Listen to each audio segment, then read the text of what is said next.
Bueno, hoy es un día especial, realmente. Tenemos una conferencia, a diferencia de los otros Ateneos, con una invitada realmente para nosotros de lujo. Un honor, una representación argentina en el mundo de una calidad impresionante.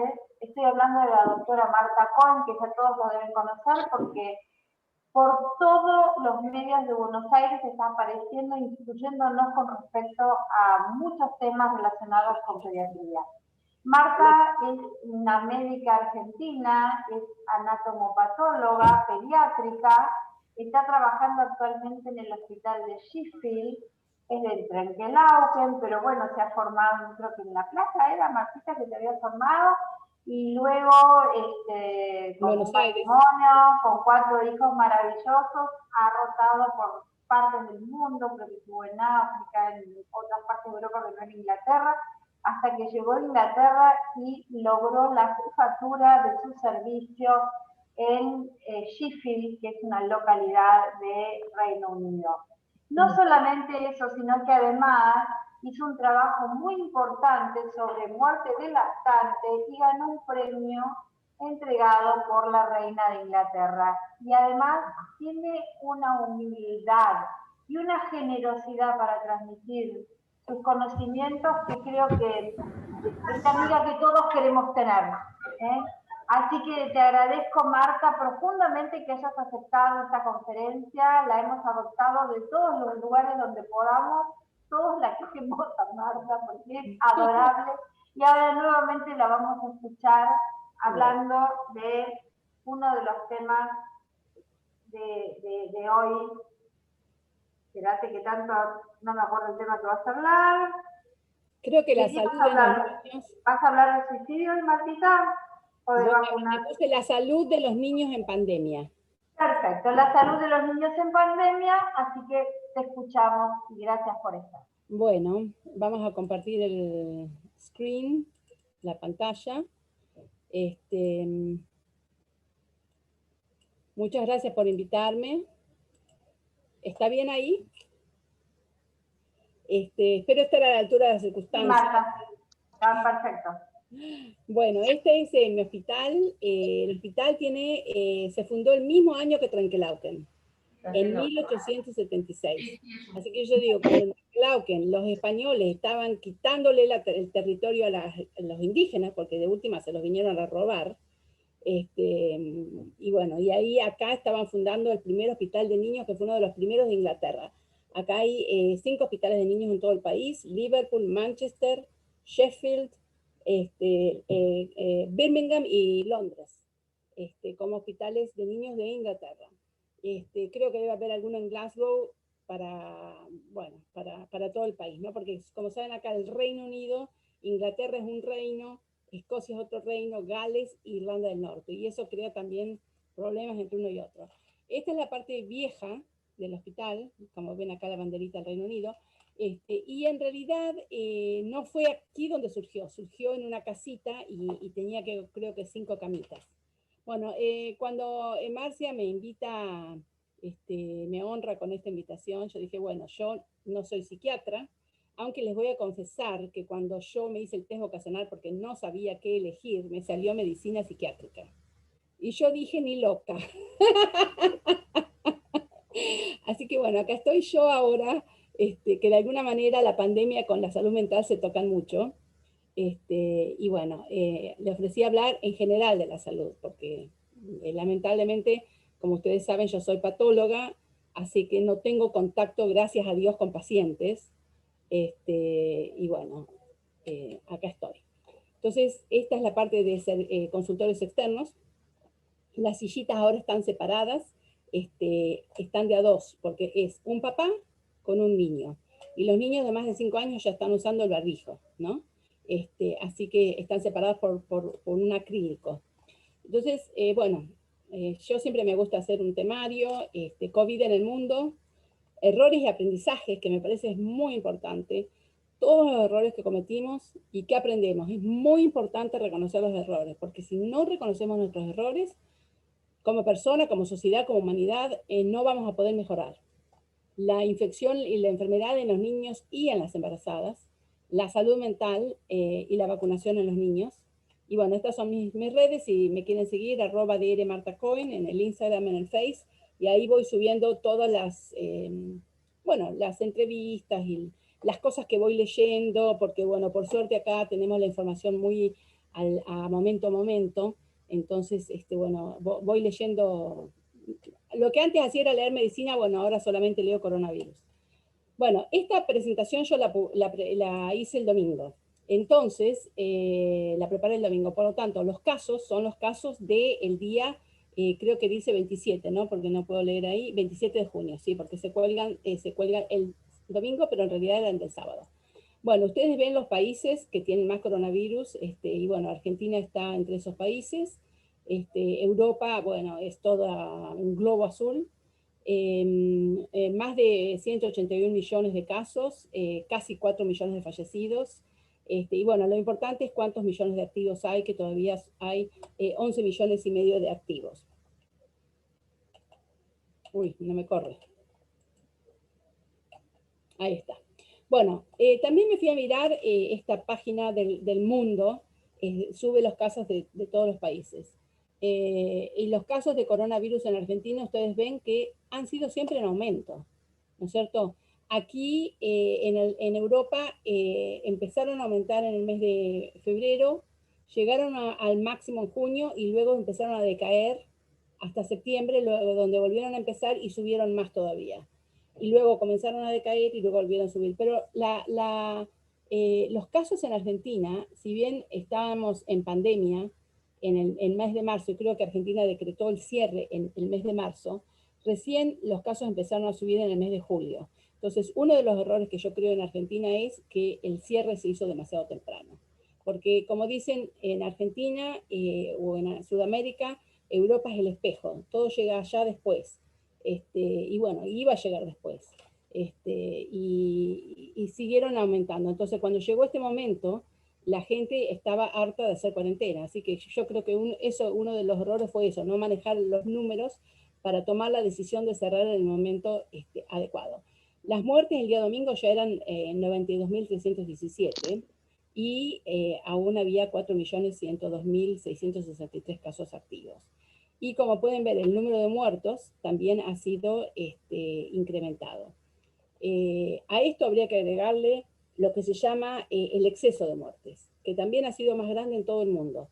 Es decir, nosotros acá tenemos un 50% más de exceso de muertes. ¿Eso qué quiere decir? Que si se espera un número de muertes X, acá tenemos X más 50% de casos que no eran de coronavirus.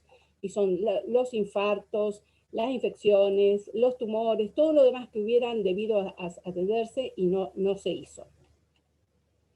Bueno, fíjense, bueno, estos son datos del Ministerio de Salud de la Argentina, en donde están los casos, esto debe ir para acá, perdón, y los confirmados del día, fíjense que esto en realidad debería ser acá, los confirmados del día habían sido 12.000 el día 27, pero en realidad sabemos que es mucho más, ¿no es cierto? Y los testeos del día habían sido 60.000, cuando en realidad en el Reino Unido se están haciendo en promedio 1 millón de test diarios, a veces 1.200.000, 1.100.000.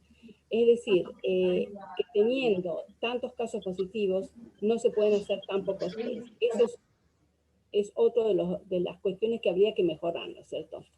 Y fíjense, esto también es de Argentina, los grupos etarios, la mayoría, ¿no es cierto?, son de 40 a 60 años, pero también hay jóvenes, ¿no es cierto?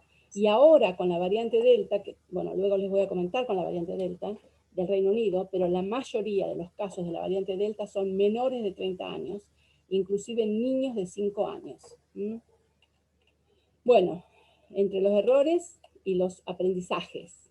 Acá en el Reino Unido constantemente estamos haciendo revisión de los casos. Por ejemplo, yo les comentaba de este caso de hoy, en donde este niño de 16 años había tenido una sobredosis de morfina, con Asperger, con autismo, toda una historia familiar. Bueno, ahora Servicios Sociales está viendo qué se podría haber hecho para que no se repita. ¿Qué tenemos que cambiar en el seguimiento de estos pacientes para que no se repita? ¿Cómo podemos hacer mejor la vigilancia de la entrega de medicamentos para que no se vuelva a repetir el mismo error, ¿no es cierto? Que obviamente los padres no tenían un control y nadie tenía un control de lo que los papás, la morfina que recibían los padres para el tratamiento de otro hijo. Entonces es muy importante eso, es mirar para atrás qué hicimos mal, qué nos deja esto de aprendizaje y cómo mejorar. Y yo creo que eso como sociedad es imprescindible, ¿no es cierto? Entonces, una de las cosas es la progresión de la enfermedad. En marzo del 2020, cuando recién empezaban los casos, el error fue que se consideraba que era una neumonía, una neumonitis en realidad, porque es de origen viral, que los casos progresaban a insuficiencia ventilatoria y se los puso en ventilación mecánica. Y luego se vio que ya en mayo del 2020 en el Lancet se puso que hay que tener precaución acerca de la intubación temprana con la ventilación mecánica en pacientes con COVID-19. ¿Por qué? Porque desarrollan un síndrome de distrés respiratorio agudo. Yo, mira, en el mes de febrero me fui a Italia, en el mes de marzo me fui a Seattle, a San Francisco, a Los Ángeles, y al mes siguiente a España. Y yo todo esto no me daba cuenta de que yo estaba transitando en el medio de la pandemia, ¿no es cierto? Y un colega, que es un español en Madrid que hace artritis reumatoidea, él me dijo, eso está mal, no hay que poner a los pacientes en ventilación mecánica. Yo me quedé mirando, ¿viste? ¿Qué hace una persona con artritis, que maneja, un reumatólogo, ¿no?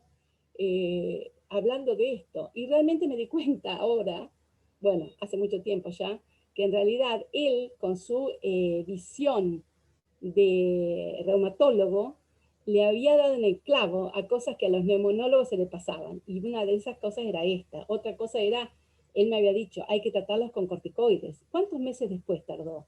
Es decir, que también eso es importante, lo multidisciplinario, ¿no es cierto? Bueno, el 21 de mayo salió publicado que el daño que se produce en los pacientes con COVID es sobre todo un daño vascular. Entonces se produce una lesión del endotelio vascular con inflamación, el virus entra a las células y ingresa por los receptores que son los receptores de la enzima convertidora de angiotensina 2. En realidad esos receptores están en la cavidad bucal, en la cavidad nasal, en las conjuntivas, y cuando ingresa es muy raro que entre por contacto. La posibilidad de que el virus entre por contacto, o sea que nos contactemos el virus en una superficie es de 5 en 10.000, 5 en 10.000, muy baja.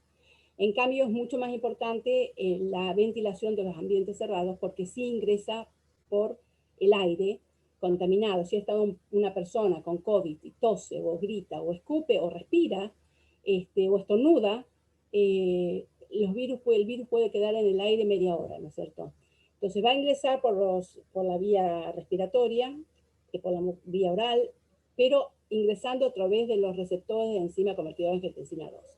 Y luego va a ingresar en realidad a cualquier célula que tenga estos receptores, que están por todo el organismo.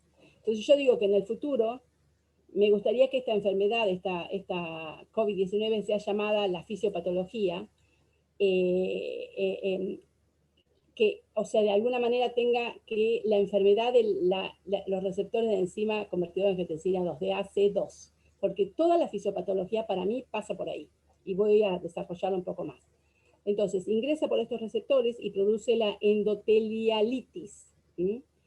Y ahí produce la microtrombosis. Porque claro, al lesionar los endotelios vasculares tienen que estar lisos.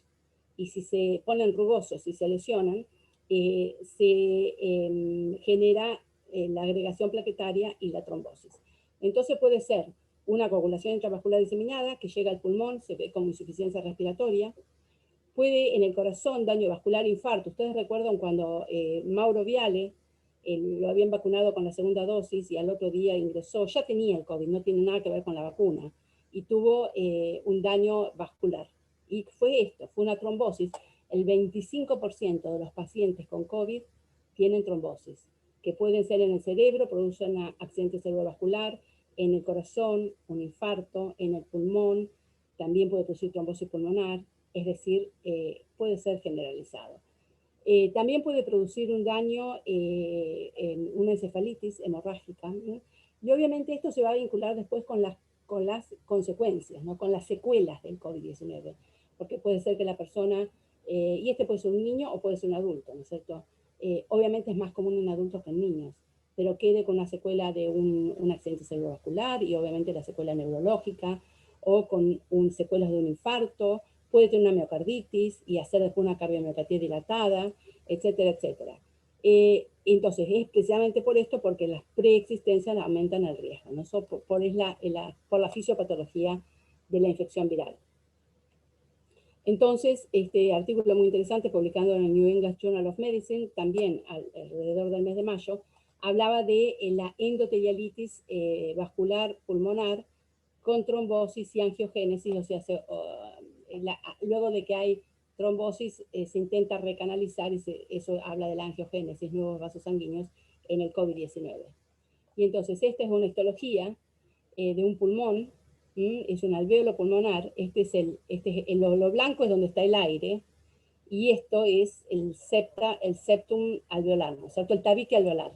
Y aquí pueden ver la trombosis, o sea, es una coagulación intravascular diseminada que lo que produjo fue, bueno, la insuficiencia ventilatoria, ¿no es cierto?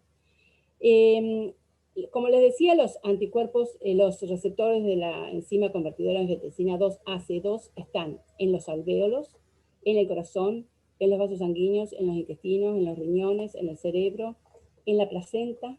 De ahí les voy a hablar cuando llegue al feto.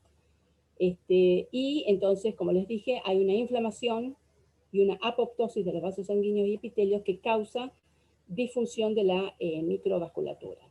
Y bueno, y esto es los vasos sanguíneos con la lesión, con la inflamación, con apoptosis, y esto es microscopía electrónica, en donde se pudo determinar el virus en las células endoteliales. Y obviamente todo esto lleva tiempo. Entonces esto fue una enfermedad nueva, no sabemos si fue accidental o si fue natural. Ahora hay muchos artículos muy serios que están hablando de que podría haber habido que en realidad esto hubiera comenzado 2 meses antes.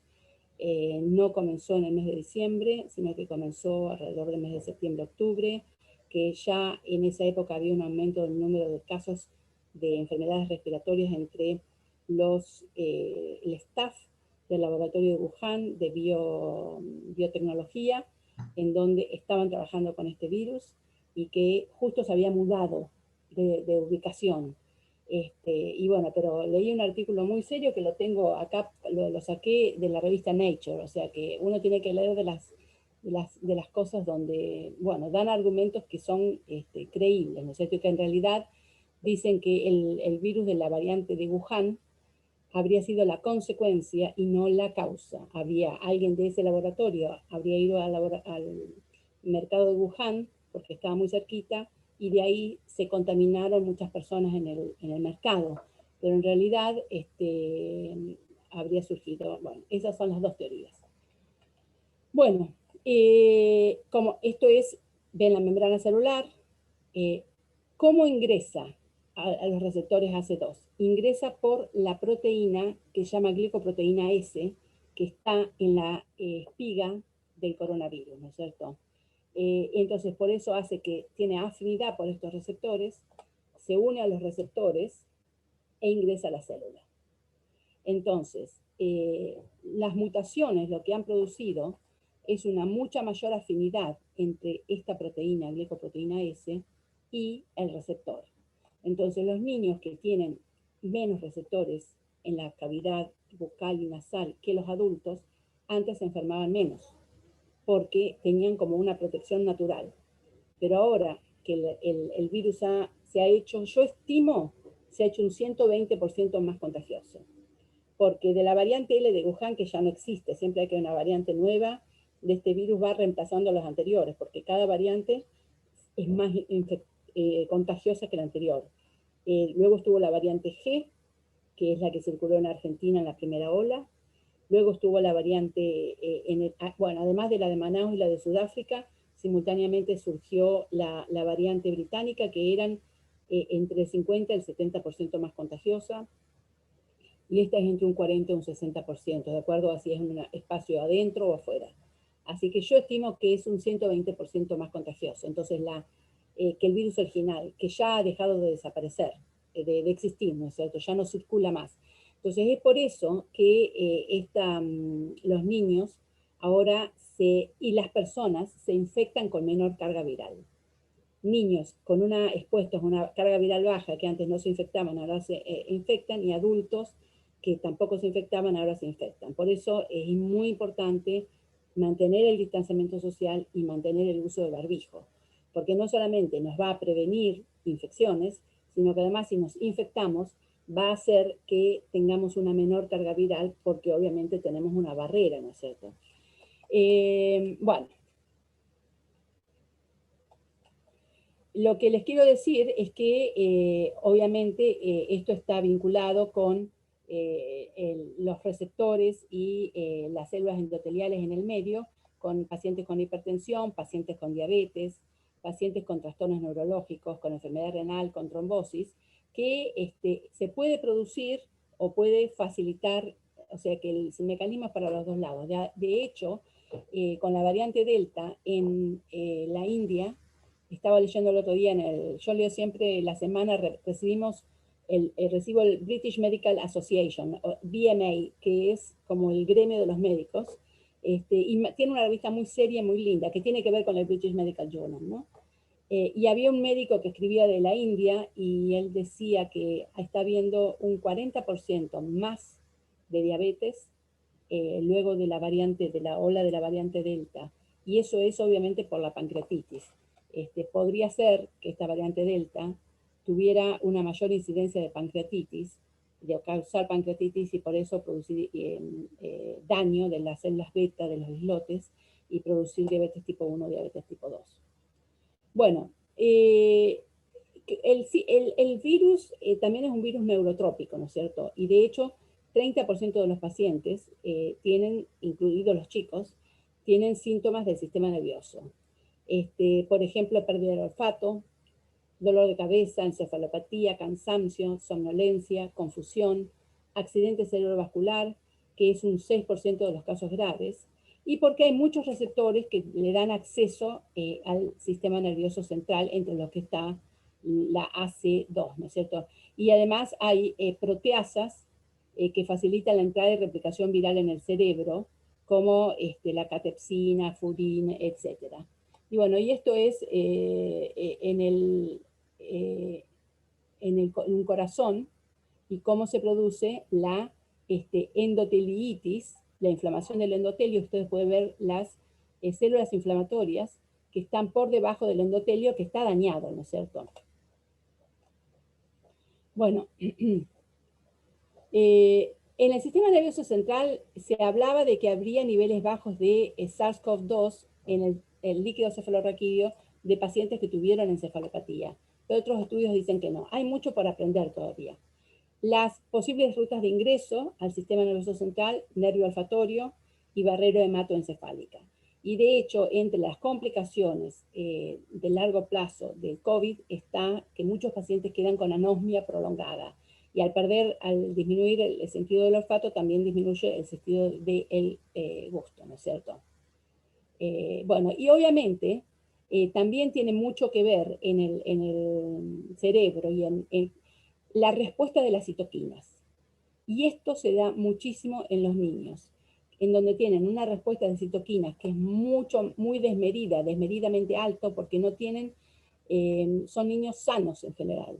Entonces eso termina enfermándolos más, y se llama tormenta de las citoquinas.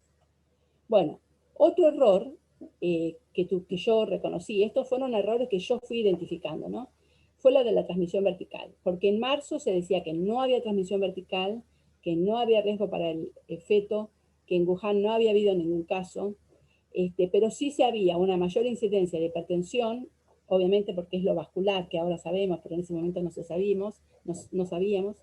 Y el 30 de abril, una embarazada que estaba positiva dio a luz a un bebé que obviamente se abortó 19 semanas, y la placenta estaba infectada, pero el bebé no. Pero fíjense, de marzo a mayo, todo lo que aprendimos, porque el 5 de mayo en Yale, en Estados Unidos, una embarazada con COVID-19, o sea, que tenía hipertensión asociada al embarazo y tenía trastornos de la coagulación, e hizo una coagulación intravascular diseminada. Hizo un aborto y el virus se lo encontró en la placenta y en el cordón umbilical. Y estaba en las células de la placenta. Y se vio tanto con inmunohistoquímica como con microscopía electrónica. O sea que la transmisión vertical es posible, ¿no es cierto? Ya estaba en el cordón umbilical. Bueno, y un importante componente inmunológico. Y eso es verdad. Y en ese momento, en mayo, yo no entendía qué era el importante componente inmunológico. Bueno, en realidad ahora sabemos, porque nosotros tuvimos un aumento del número de placentas infectadas en la segunda ola, en donde vimos una condición que se llama depósito masivo de fibrina y una histiocytosis crónica que es siempre de origen inmunológico. O sea, la entidad existe, se repite en los próximos embarazos, se asocia con retraso de crecimiento intrauterina, tiene un origen como si fuera un injerto contra huésped, o sea, es la colisión entre la genética de la madre y la genética del feto, y a nivel de la placenta se produce eso, que produce un bebé con retraso de crecimiento, a veces la pérdida del embarazo, ¿no es cierto? Pero en este caso veíamos lo mismo, y ese es el importante componente inmunológico, que tiene ese tipo de reacciones, que ya les voy a mostrar. Bueno, en cuanto al embarazo, el 12 de mayo se hizo en el Reino Unido un relevamiento de 427 embarazadas que entre marzo y abril habían tenido COVID. Bueno, ¿cuáles fueron los factores de riesgo para el desarrollar una complicación? La edad materna más de 35 años, que eran de minorías étnicas.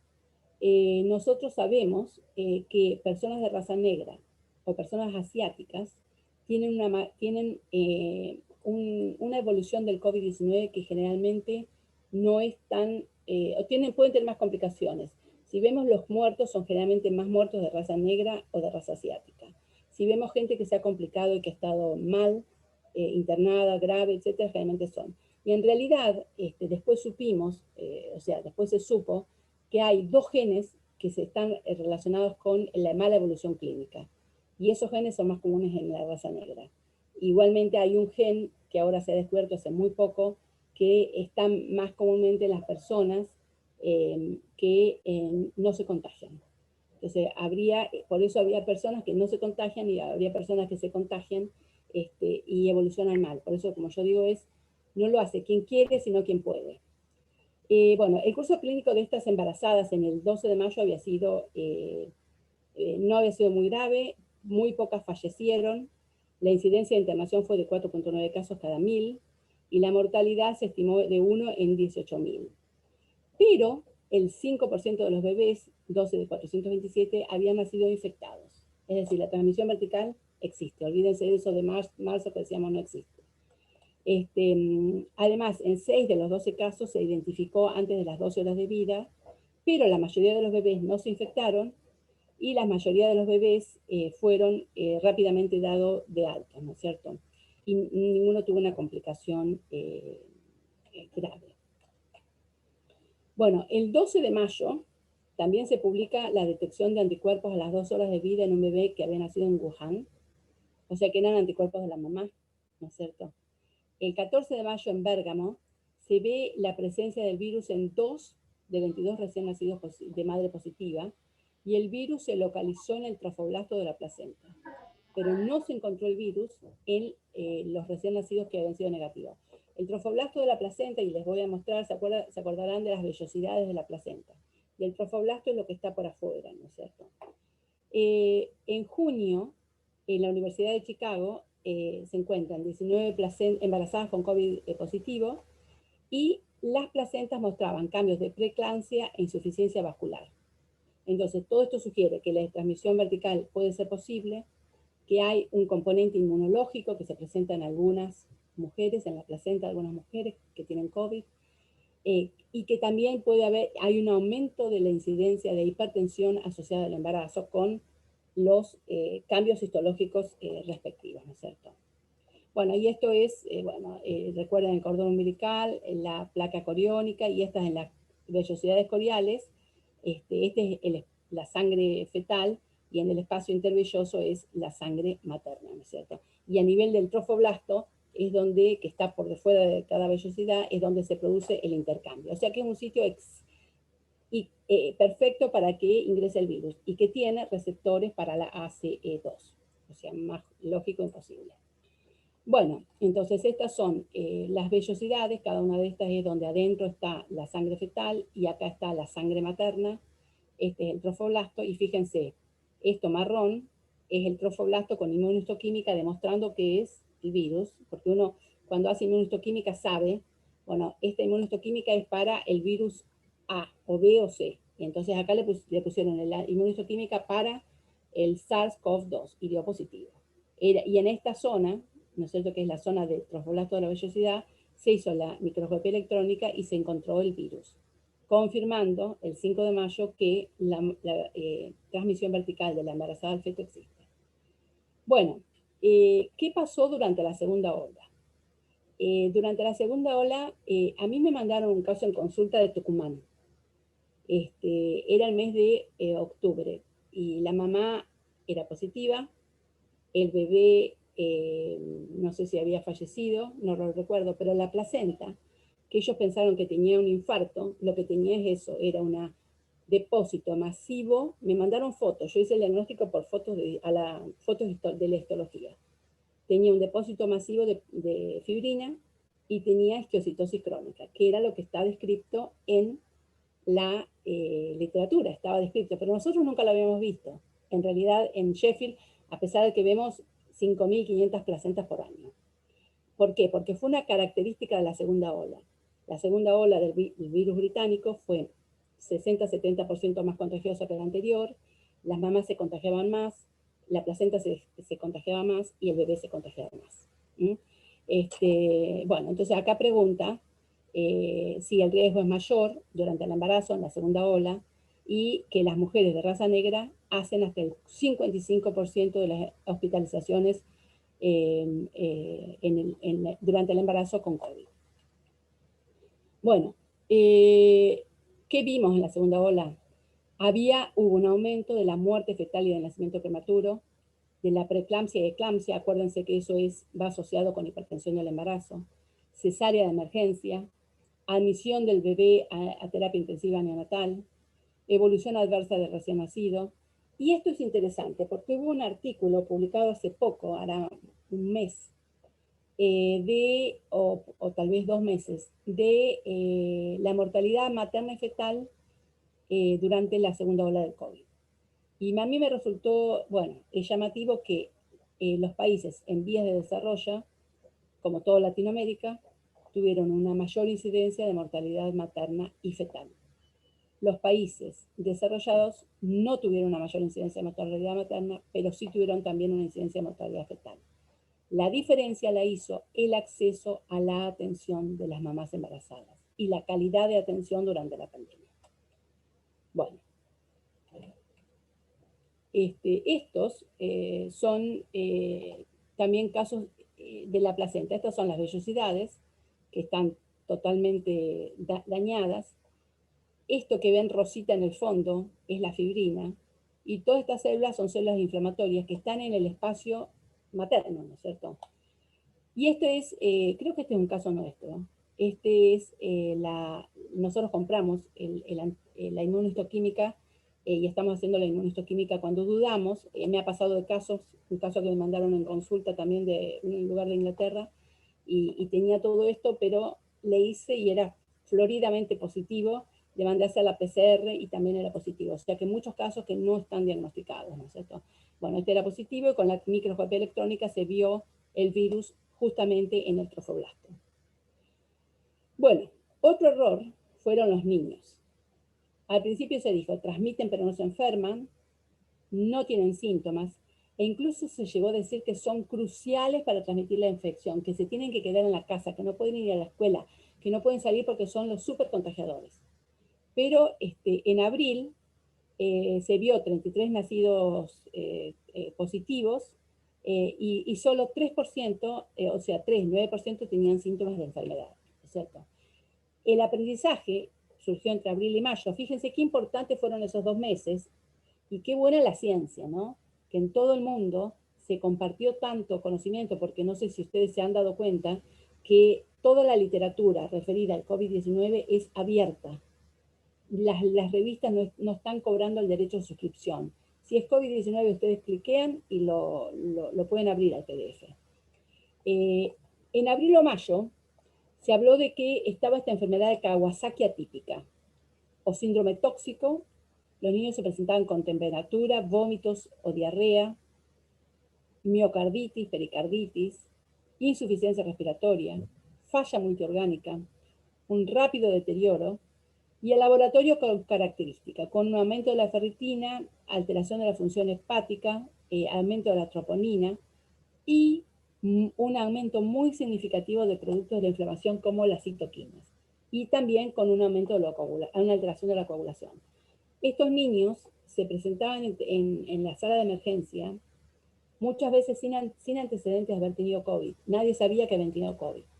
Y se presentaba como un shock séptico, y a mí alguien me dijo, les hacíamos el ecocardio y veíamos cómo la función cardíaca iba deteriorándose. Bueno, esto ahora, antes se llamó Kawasaki atípico, ahora se llama síndrome inflamatorio multiorgánico temporalmente asociado a COVID-19. Y es inflamatorio por las citoquinas, multiorgánico porque afecta muchos tejidos, pero además eso es importante, temporalmente asociado al COVID-19. Son niños que no saben en general, o los padres, nadie sabía que los niños habían tenido COVID, porque habían sido asintomáticos. Y que unas 3 semanas después o 2 semanas después aparecían con este síndrome de shock tipo tóxico, parecía un síndrome séptico, un shock séptico, pero en realidad no tenía ningún organismo. Sí tenían, obviamente, y si se les hacía, eran negativos para SARS-CoV-2, pero tenían anticuerpos. O había habido en la casa. Entonces empezaron a juntar esto, y lo que se vio que sí, las citoquinas muy altas, ¿no es cierto? Entonces, esto también se la llama como las tormentas de las citoquinas, porque lo que se produce es primero la infección viral, luego la respuesta inmune, y de ser asintomáticos pueden tener tos o fiebre o disnea, hipoxia, y luego sí, llegan a una insuficiencia cardíaca y a una coagulación intravascular diseminada, y todo esto es lo que encuentran en el laboratorio, ¿no? Linfopenia, aumento del dímero D, de la proteína C reactiva, troponina, ferritina, no sé qué es esto, interleuquina 6 y la citoquina. Lo llaman la tormenta de las citoquinas. Bueno, esto es del Royal College de pediatras, donde obviamente acá constantemente son amantes de las guías y de los protocolos. Entonces, si uno googlea, puede encontrar, bueno, si son socios del colegio, es más fácil, pero pueden encontrar todas las guías diagnósticas. ¿Cómo lo definen? Un niño que se presenta con fiebre persistente, con inflamación y con evidencias de disfunción multiorgánica, o de un solo órgano también, shock, insuficiencia cardíaca, respiratoria, renal, gastrointestinal o neurológica. Con rasgos adicionales, se excluyen causas, infecciones microbiológicas, sepsis, etc. Y el test puede ser positivo o negativo, pero en general si ha sido 3 semanas después es negativo, pero están los anticuerpos y los pueden hacer. Bueno, y estos también los diagnósticos clínicos y los diagnósticos de laboratorio, lo que tienen todos y los que tienen algunos, ¿no es cierto? Bueno, luego se vio que los niños, ya sabemos que la transmisión vertical existe, ya sabemos que los niños se pueden enfermar, ya sabemos que los niños sanos en general puede ser que desarrollen una respuesta inflamatoria, antiinflamatoria tan fuerte que terminen originándoles este síndrome tóxico. Pero también ahora sabemos que los niños que están en más riesgo son los que tienen preexistencias iguales que los adultos, obesos, condiciones del neurodesarrollo, insuficiencia respiratoria crónica. Por eso hoy estuve en un Ateneo, en una presentación de la Royal Society of Medicine, que era dedicada a las vacunas en los niños.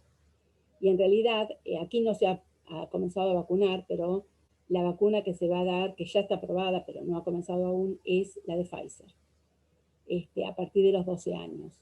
Y se espera que los que primero van a tener que vacunarse son estos niños que tienen preexistencia, porque hay chicos que aún siguen desde su casa, que no van a la escuela por el riesgo de contagio y porque tienen persistencia, tendrían una enfermedad grave. Entonces, ahora se está planteando que en realidad las burbujas que se hacen de escuela, en donde un grado es una burbuja, y si se enferma un chico en ese grado, se va toda la burbuja a aislar. Y eso hace que hay 450.000 niños, en este caso, en este momento, que en Inglaterra, en el Reino Unido, que no están yendo a la escuela porque se está aislando la burbuja. Entonces, la idea es vacunar a todos y que no haya más aislamientos. Porque para la salud mental de los chicos y para el desarrollo educacional de los chicos, esto que pase durante un año es les va a afectar de una manera muy, muy grave, ¿no es cierto? Bueno, en China el 96% tenía enfermedad leve o moderada, pero fíjense que ya les digo, el virus evolucionó y los chicos se van a infectar más fácil y además va a haber más infectados y van a necesitar para contagiarse una carga viral más leve, menor. Solamente el 3% enfermedad grave con distrés respiratorio, menos del 1% muy graves, y se han descrito casos con síndrome de Guillain-Barré en los niños. Y esto es porque es el neurotropismo, o se explicaría por el neurotropismo del SARS-CoV-2.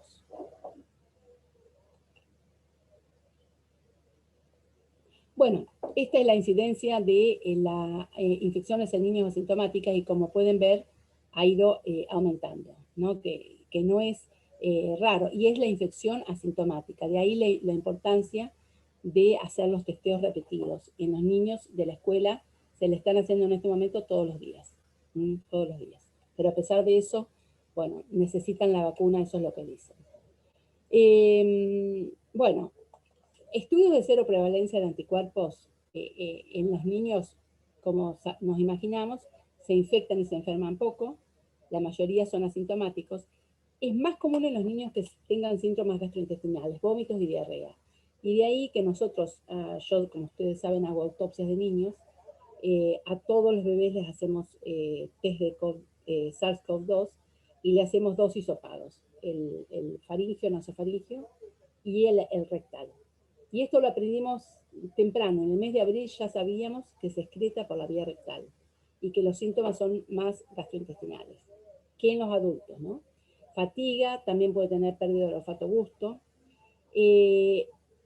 Los chicos no se enferman más que los adultos. Por eso cerrar la escuela, porque COVID en realidad, bueno, tiene su razón y no, porque los niños son una expresión de la comunidad. Si en la comunidad hay mucha circulación de virus, los niños van a tener mucha infección. Va a haber mucha infección en los niños.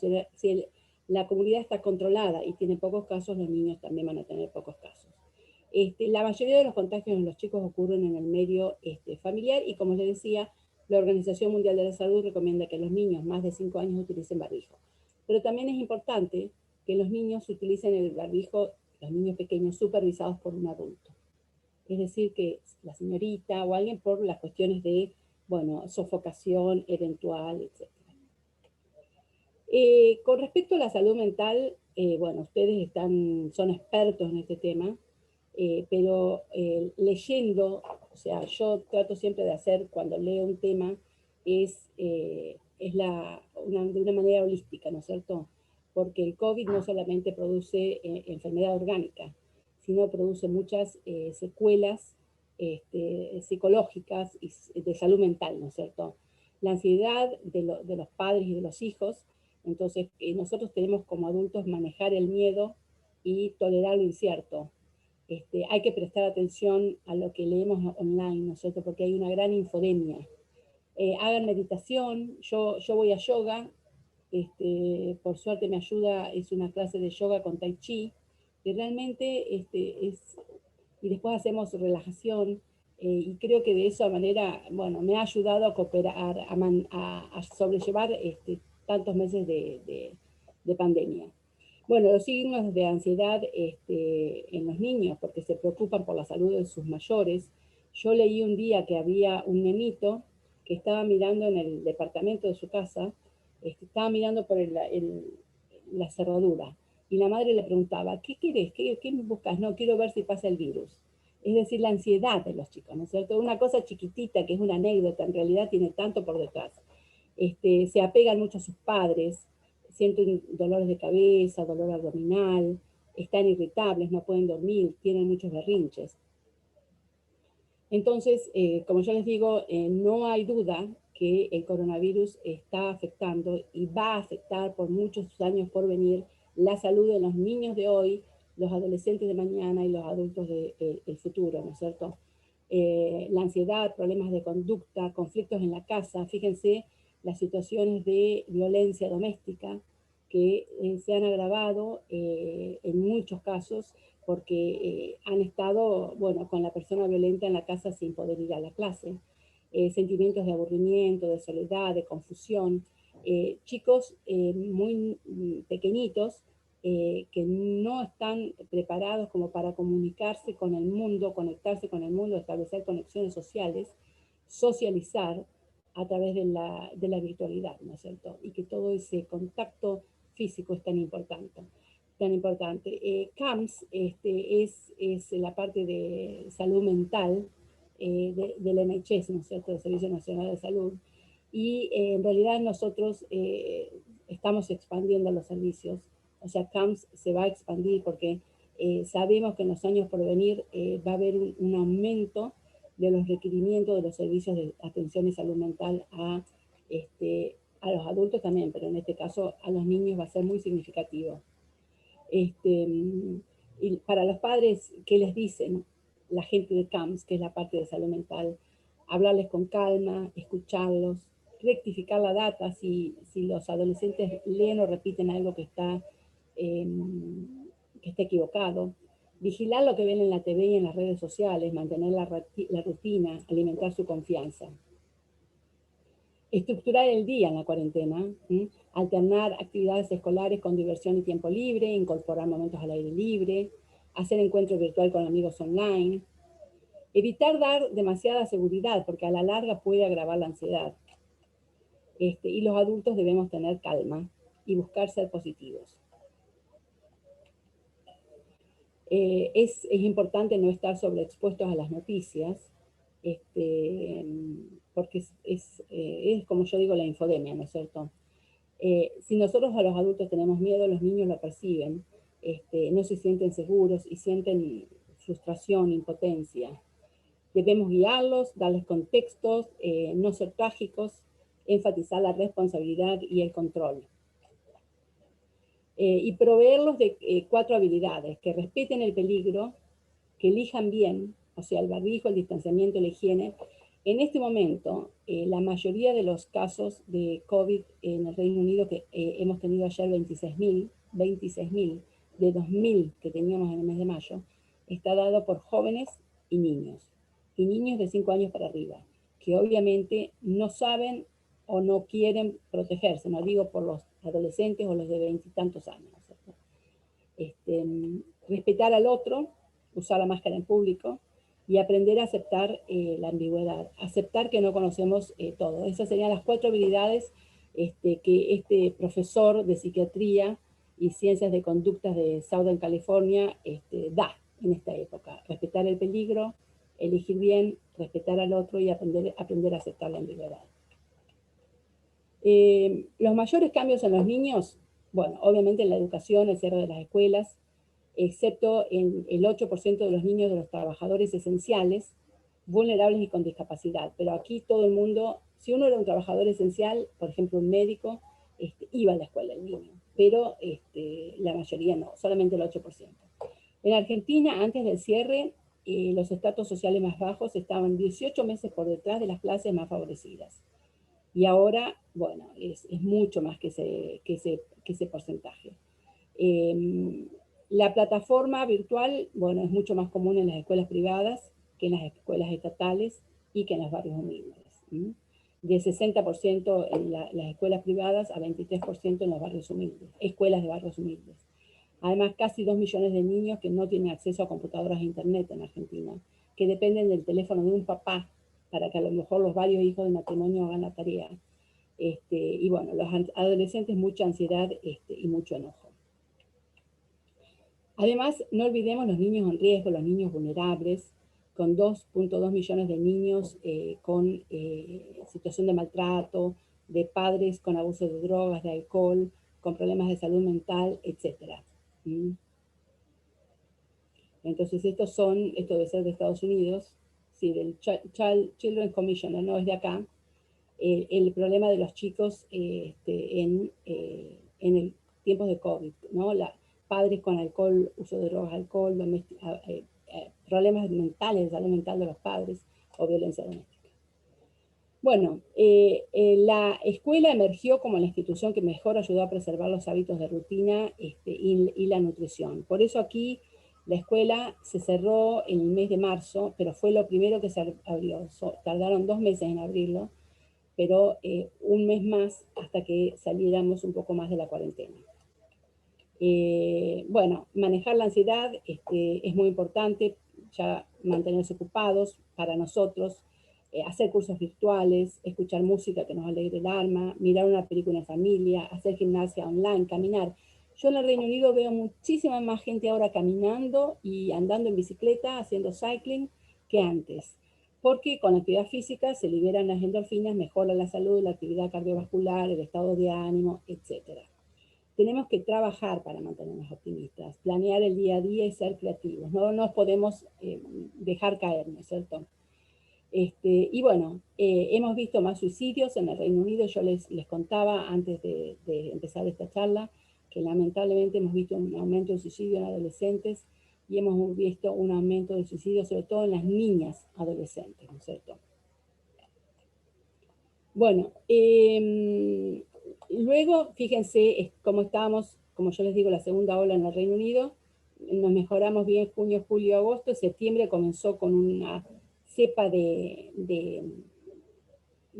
España, pero luego ya en octubre, noviembre, diciembre seguimos hasta llegar a los 68.000 casos diarios en febrero con 1.890 fallecimientos.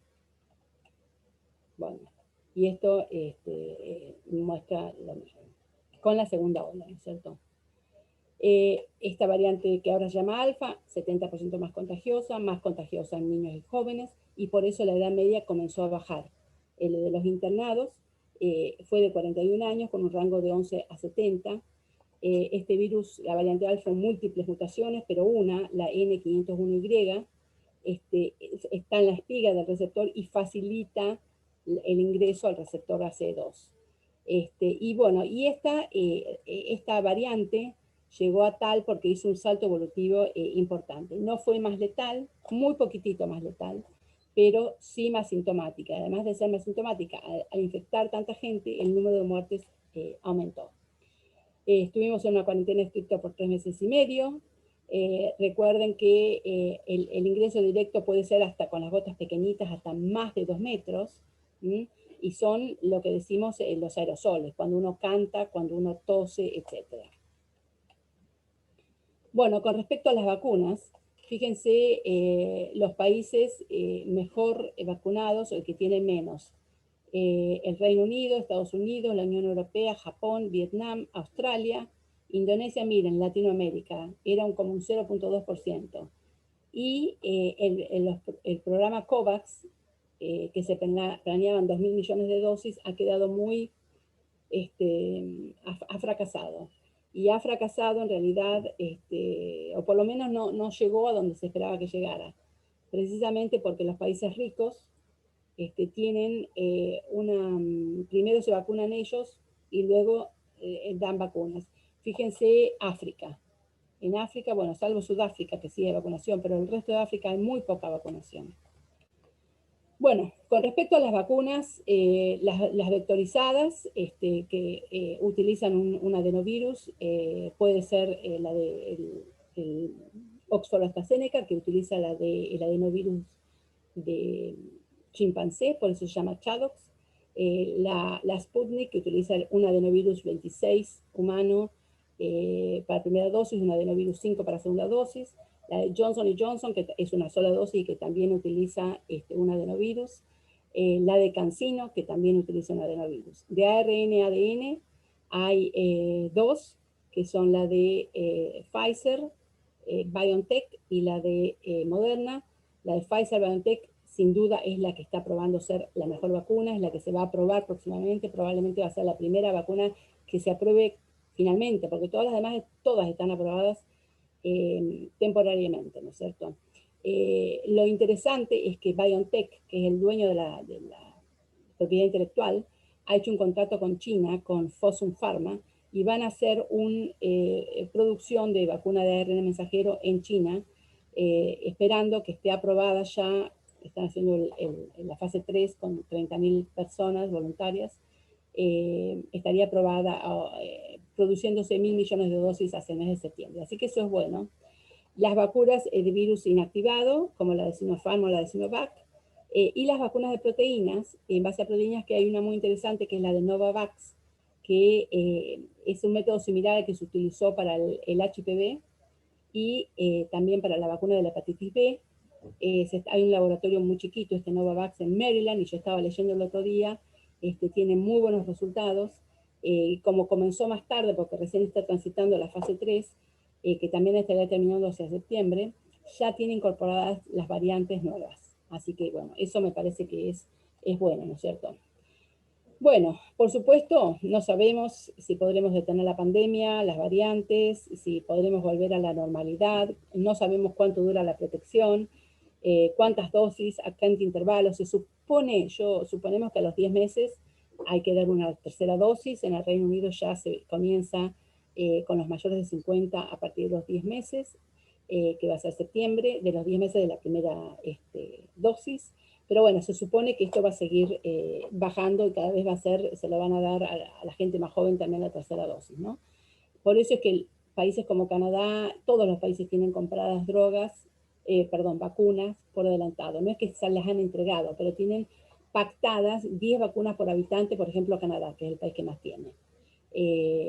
Así que quiere decir que todos piensan que va a haber que seguir vacunando. Es más, lo que escuché del gobierno aquí es que cuando le den en septiembre a los de más de 50 años la tercera dosis, le van a dar en un brazo de la gripe y en el otro brazo la tercera dosis, porque en septiembre comenzó el otoño y es cuando se da la vacuna de la gripe. Bueno, y esto es lo que les dije recién, ¿no es cierto? Los tipos de vacunas. Bueno, esto es muy importante porque al principio se separó, el 30 de diciembre del 2020, aprobó administrar la vacuna de Oxford-AstraZeneca con hasta 12 semanas, o sea, 3 meses de intervalo. Y en realidad es porque se vio que la inmunidad luego de 12 semanas, hasta 12 semanas, continuaba siendo buena. Se vio que 22 días después de la primera dosis contra el virus alfa daba una eficacia del 76%, y que esto se mantenía estable por 3 meses y que aumentaba luego de la segunda dosis hasta las 12 semanas. Y que la eficacia final era mejor que si se daba la segunda dosis antes de las 8 semanas. Pero claro, ahora nos encontramos con otra situación que les voy a comentar. Sinopharm en realidad es una vacuna que tiene una eficacia buena, pero corta.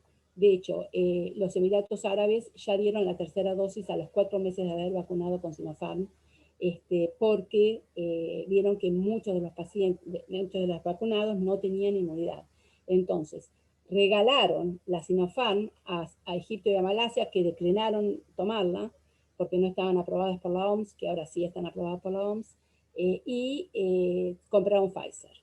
Es decir, es buena, en este momento de pandemia no sirve, pero yo creo que esta es la última vez que las vacunas de virus inactivados se van a utilizar de esta manera masiva, y de hecho ya China tiene contrato para hacer la vacuna de ARN mensajero, cosa que está bien, va con mi hipótesis, ¿no? Bueno, por eso funcionará en Argentina una sola dosis de Sinopharm, me alegro que no, porque se dio rápidamente la segunda dosis.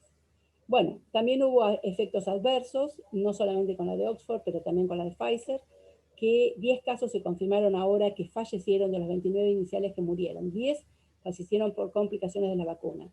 Y también recuerden que la Pfizer puede producir miocarditis, 12 casos de miocarditis por millón de vacunados. No es mucho, no es fatal o letal, pero bueno, todas las vacunas pueden potencialmente tener complicaciones. Con la vacuna de Oxford se vio las complicaciones de la trombosis autoinmune y frecuentes trombosis en mujeres menores de 55 años, entre 4 y 20 días después de las vacunas, y es porque son anticuerpos que activan a las plaquetas, y el peligro es la trombosis en el seno venoso, ¿no es cierto? Pero la incidencia es de 1 caso por millón de vacunados. Los síntomas: cefalea, visión borrosa, convulsión, síntomas neurológicos focales, confusión, mareos, vómitos, etc. Entonces, en ese caso, si alguien tiene la vacuna de Oxford AstraZeneca y la ha tenido entre 1 y 3 semanas antes, concurrir a la emergencia, porque, bueno, hay que descartar que no sea una trombosis, que es muy rara, pero siempre hay que ponerle riesgo-beneficio. El riesgo, si yo tengo 40 años, de tener una trombosis es de 1 en 1 millón de vacunados. Y si yo tengo 40 años y tengo COVID, el riesgo de morir es de 1 en 1000. Así que bueno. Entonces, como ya les dije, 2/3 de las mujeres embarazadas, el beneficio superior al riesgo, y bueno, aquí se utilizó mucho con muy buenos resultados. Bueno, como ya les digo, el riesgo y el beneficio y el daño, ¿no es cierto? Y siempre el beneficio es mayor de la vacuna a medida que aumenta la edad, porque la letalidad por COVID es mayor cuando aumenta la edad. Y el riesgo de tener una complicación por la vacuna es mayor cuando uno es más joven que cuando uno tiene más edad. Es al revés, ¿no es cierto? Bueno, ¿cuál es la población target para la vacunación?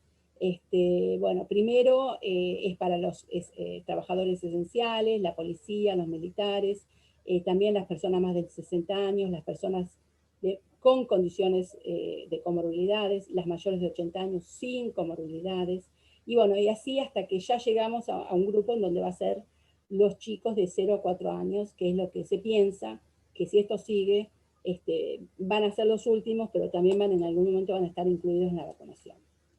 Bueno, la variante Delta, como ya les dije, 40-60% más contagiosa, posiblemente no es más brutal. Notamos que los casos se duplican cada 11 días en el Reino Unido. La mayoría de los infectados, como les dije, son niños y jóvenes de menos de 30 años. Pero esto es una comparación que hice yo. Busqué un día en donde hubo un fin de semana que había casi 15.000 casos. Ahora, busqué que el 5 de febrero, con la segunda ola, tuvimos un número similar de casos, 15.900. Entonces, fíjense, 15.000 y 15.900. ¿Cuántos test se habían hecho?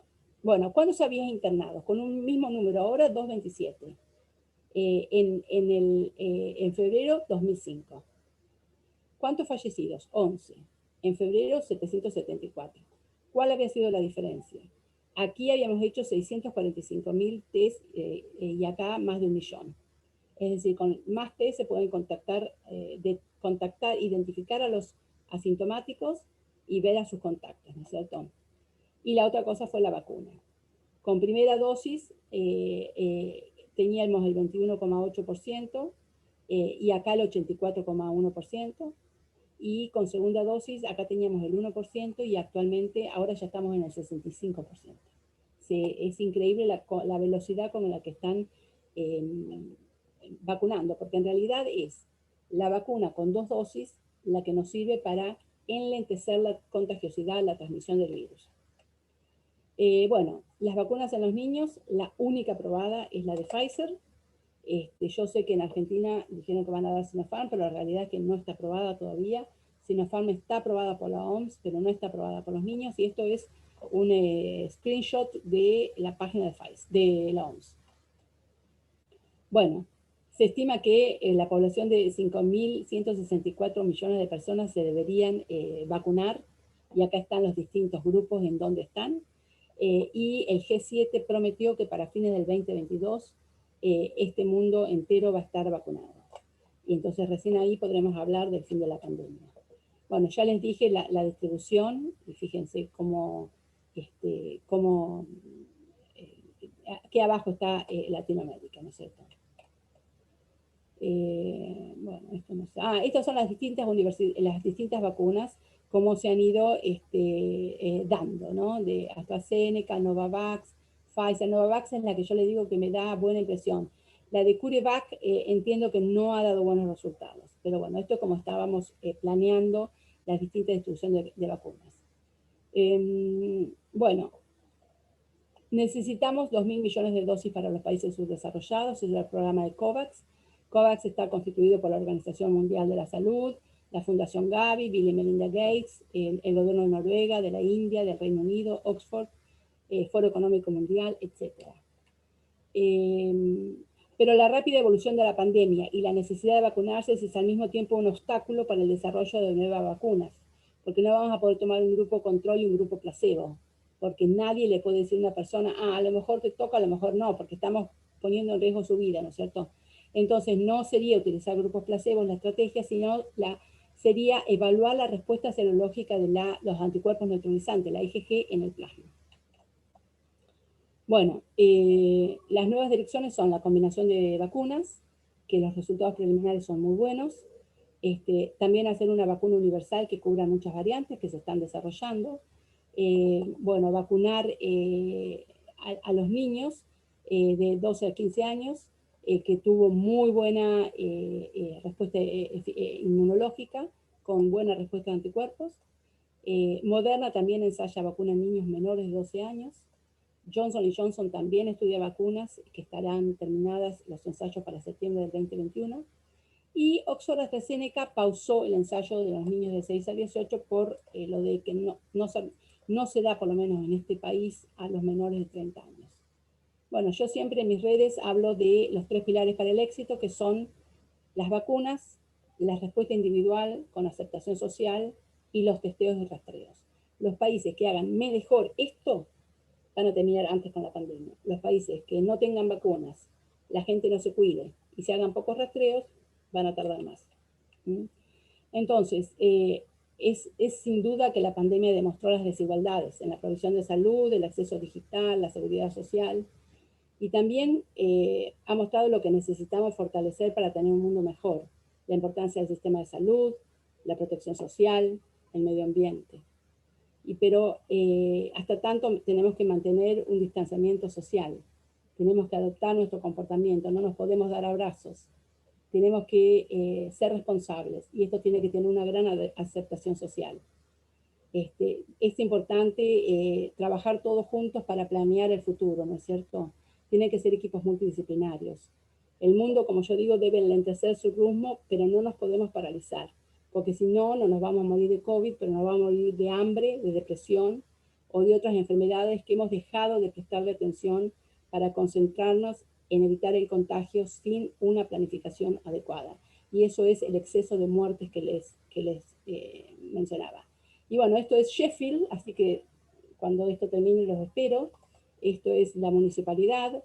Sheffield es la ciudad del acero inoxidable, porque, bueno, aquí se inventó el acero inoxidable y durante la Guerra Mundial, la Segunda Guerra Mundial, los hombres estaban en la guerra y las mujeres, estas son mujeres obreras, que ahora les han puesto los barbijos, es una estatua del centro de Sheffield, eran quienes trabajaban en las fábricas y aquí se hacían las municiones. Y fue una ciudad bombardeada porque como trabajaban de noche y cubrían todas las ventanas para que no saliera luz por los bombardeos que estaban haciendo las bombas. Esta es la Universidad de Sheffield, que está en la esquina de mi hospital. Y bueno, y acá hubo una epidemia de plaga, que hubo un pueblo histórico que se llama Ian, la villa de la plaga, el pueblo de la plaga, porque llegó la plaga a un sastre con las telas contaminadas con la plaga, con la Yersinia pestis. Entonces se murió el sastre, se murió su señora, se murieron sus hijas y pasó al vecino. Entonces se dieron cuenta que algo había que estaba ahí. Entonces decidieron quedarse en el pueblo y que nadie salga para que no salga la enfermedad. Y se aislaron, pero se murieron 260 personas. Pero la plaga no salió de Ian, este lugar histórico, en donde uno cuando visita dice, acá murieron tantos, acá murieron tantos. Y este era el médico de la plaga, fíjese cómo tenía su traje, su máscara, su protección, ¿no? En el 1666, 65-66 ya se habían dado cuenta de esto. Bueno, me extendí un poco más de lo que pensaba, pero no puedo parar de hablar. Bueno, muchísimas gracias, Marcita. Yo no sé si tenemos, aunque sea 5 minutos, si querés, o si preferís, si estás ocupada, en todo caso te mandamos después las preguntas. Bueno, si quieren me quedo 5 minutos más y... Bárbaro. Acá lo que hay en el chat son muchos agradecimientos, están muy contentas por tu generosidad, sos una maravilla, que es un placer escucharte, te agradecen, clarísima, parece que sos demasiado clara porque son felicitaciones y no hay preguntas. Gracias, Marcia, siempre un placer escucharte, generosa como siempre. Ay, bueno, muchas gracias, Marta. Mira, me va a salir Mirta, para allá Mirta Legrand. Muchas gracias, Marta. Todos agradecimientos. Bueno, así que, muchas gracias Martita, por invitarme. la verdad que un placer tenerte. Espera que me desbloqueo para que me veas. No me desbloqueo para tu foto. Ahí está. La verdad que muy completa la charla, has abordado todas las cuestiones que tienen que ver desde la patología, la anatomía patológica, la diseminación, la historia, la afección en embarazadas, lo que pasa con los chicos, cómo tenemos que prevenir y cómo tenemos que vacunar y la combinación de vacunas. Creo que tocaste todos los puntos. Bueno. Así que la verdad que para nosotros es un placer tenerte acá. Mil gracias. Ya ahora, bueno, seguiremos chateando en el chat del grupo. Gracias por invitarme. Y bueno, y gracias por aceptarme en el grupo que tienen, que me encanta participar. Es un placer, ¿no? Gracias. Sí, nos desmuteamos para aplaudir. Para aplaudir. Gracias, chicas y chicos. Bueno, a seguir trabajando. Gracias. Gracias. No, corazón, muchas gracias. Nos mantenemos en contacto. Nos vemos. Chao.